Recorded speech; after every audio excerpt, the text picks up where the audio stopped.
Ladies and gentlemen, welcome back. I will be doing intros like this from now on because it was at this point during the week when I realized it actually was physically possible that I could get everything done, but only if I use my time wisely, and I forgot to do intros and outros, so I'm going to have to do them like this from now on. But welcome back. You're going to see everything getting primed in today's video. There is still plenty more to be done with sanding, so you're going to see me finishing up the fenders right now before I get into my next step.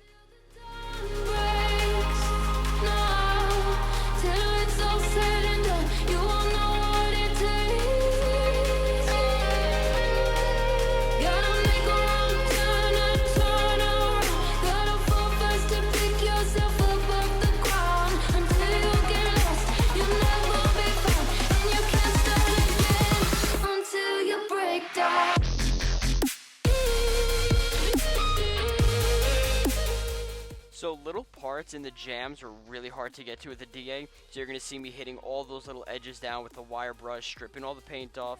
There was a couple spots that had a rose, I will say, that were damaged inside the jams, which I then, yes, had to go back and fix all those up before getting everything primed. They said, be meek, look beneath the bed before you go to sleep. Keep on. I shine, will surely get burned if you reach out and touch. I'm going to tell you, using that aircraft paint stripper was such a big mistake. It really was supposed to help me. It was supposed to be doing some of the work so I could work on something else and just still have parts being stripped. And it just made extra work for me because now I had to make sure all of that was off. Otherwise, when I went to go and paint it, it would leave a residue on it and then the paint would start to lift. So it became such a headache trying to deal with all that. But with all that being done, I ended up removing everything and just going over everything with a prep saw, which is a solvent, it's a degreaser, and taking everything off. So now you're just seeing me do the body work on it. All those little dents and stuff that was in there, I pulled out a little bit. I didn't record that part. I was using one of my dent pullers that we have handy. Pulled it out as much as I can, and then now just laying some plastic over it before I then go to my putty, and then it's ready for primer.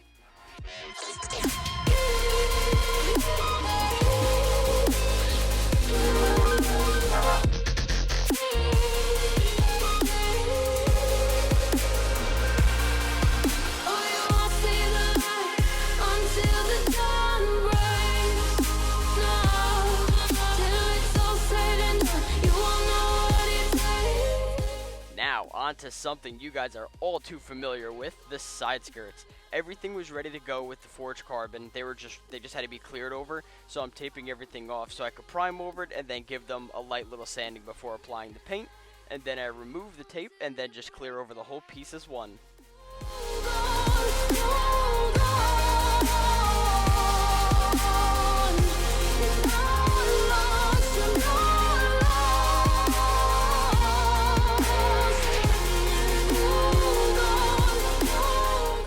So it's finally time for primer.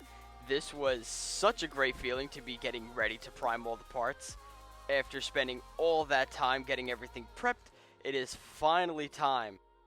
Getting to this point for me was such a relief. Just knowing that now everything is ready, everything is set to be primed. There's no better feeling. Just doing this whole crunch time, this was probably the highlight of my time. Obviously up until the paint, because that was just, oh my, that was the whole change, and that was what I was obsessed with. But this bumper, probably one of my favorite parts to prime. I just love the look of the bumper. They did such a great job, Grams, making this aftermarket bumper. And the spoiler here, the handles, and the mirror, I think I showed you in the last video. And this is, I meant to put it in with this video so you could see just the end process, but I mean, either way, you're still seeing the end result. So I had to go over all this, and this is them finally being primed. There was a little nick in the handle which I had to take care of, and then I had to do it after this coat of primer because I didn't realize it. I glanced over and I was just obviously doing everything very, very quickly, so I missed over something.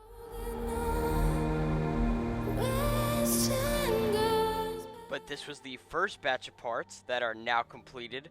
Once these dried, I took all of these out, and then I got all the rest of the parts that had to be primed, started to bring all those in, so you're going to see me setting everything up.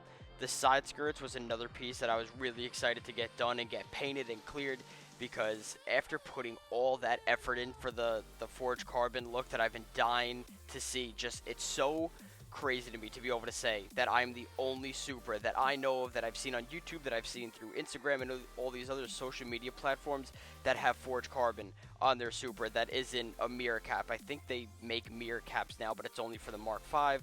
But it's just so awesome, so I was excited to see that done.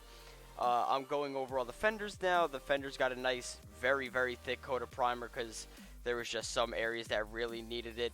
Gave the side skirts a nice thin coat. It wasn't too much filling that had to happen with the side skirts, so they just got a nice little quick coat.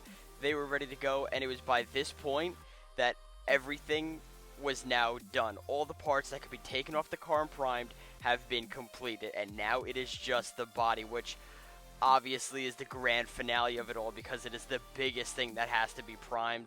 One thing for me is that the roof is one piece with the body. So from the factory, it's welded on and then painted over and primed over like that. So obviously I had to do it the same exact way, which is not the biggest problem, but it's just something that makes the auto body life a lot easier when it comes in a separate piece, so you could just tape off a separate line and then just work from there. So everything right now had to be primed in one shot, otherwise it just, for me personally, just creates a little line and it's just a little bit extra work when the primer dries. If you look close right here, this next scene, I feather out the primer a little more. So when I was talking about the line, you're just seeing me push out that primer to the other side, so it just creates less of a line, blends itself out. I also run out of primer right here, so I had to quickly run back, mix a little bit more primer.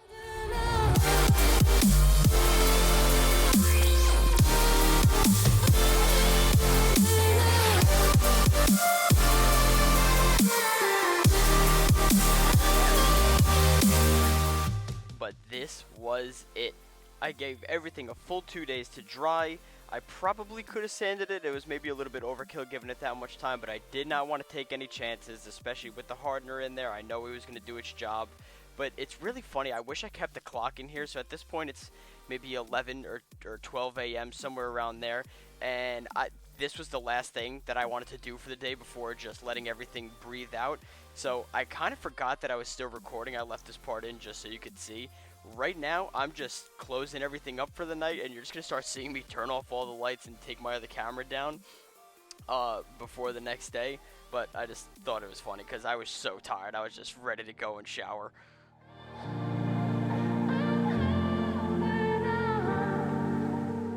For all the parts that I gave a thin coating to, they were all dried, they were ready. I put a little bit of heat on them in the booth so that these could harden up for the night, so the next day I would be able to start wet sanding them. So you're going to see me do the bumpers right now, the fenders, and some of the other parts that I had left over in there.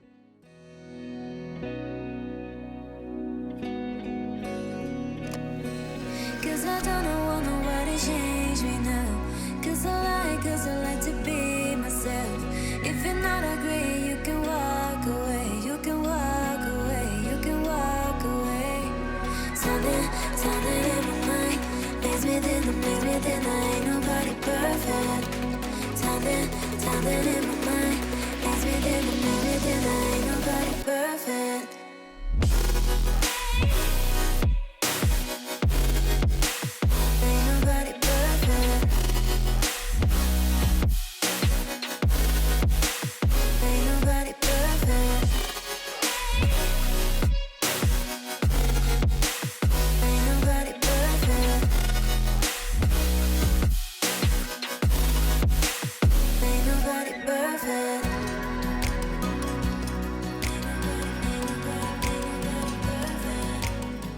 I tried giving you guys a good angle here for the next shot. There's something that you have to look for when you're doing body work. You have to make sure that when you're sanding everything down, that prior to the primer, that the body work itself is smooth. So I tried showing you a little bit of what that's supposed to look like. So when you see me spraying the water, sometimes I'm obviously just using that as my lubricant to wet sand, but other times I'm also doing that to look against different lights that's in the booth, so I can make sure that there's no waves in the bodywork, that there's no pinholes or anything in there. Because if there's any imperfections at this step, then you're going to have to reprime or redo a little bit of the bodywork depending on how severe it is. Because if there's any imperfections at this step, then you're going to have to reprime or redo a little bit of the bodywork depending on how severe it is. Because if there's any imperfections at this step, then you're going to have to reprime or redo a little bit of the bodywork depending on how severe it is. Right here, you could really see the look that I'm going for. This is the look anyone goes for when they're doing body work or getting a car repainted. You just want that perfectly smooth surface. Same thing with this shot here. You just see me blocking everything down, just taking my time, constantly looking at it in different lights, getting down to just really make sure that there's no waves, that there's no nothing. Because once this thing is painted, the last thing you want to do is then see an imperfection and then realize it and either take care of it, or that's just going to be a thorn in your side and you will never unsee what you just saw. But with all this being said, because I also did not do any outros, I want to thank you guys so much for watching and being a part of this journey and just getting to see everything that I'm doing here. I've always loved YouTube. This is just my spot. I've always wanted to start YouTube, and I'm hoping you guys can find some of the enjoyment out of it. If you guys think any of the videos are too long or scenes are too long, definitely please drop a comment and let me know for my next video, because that is something that I want to change. I'm so willing to change. This is all for you guys. It's also great for me to be able to go and look back on certain things that I was able to do, but I want you guys to be able to enjoy this as well as me working on it. So please do not hesitate. Guys, I will see you in the next one.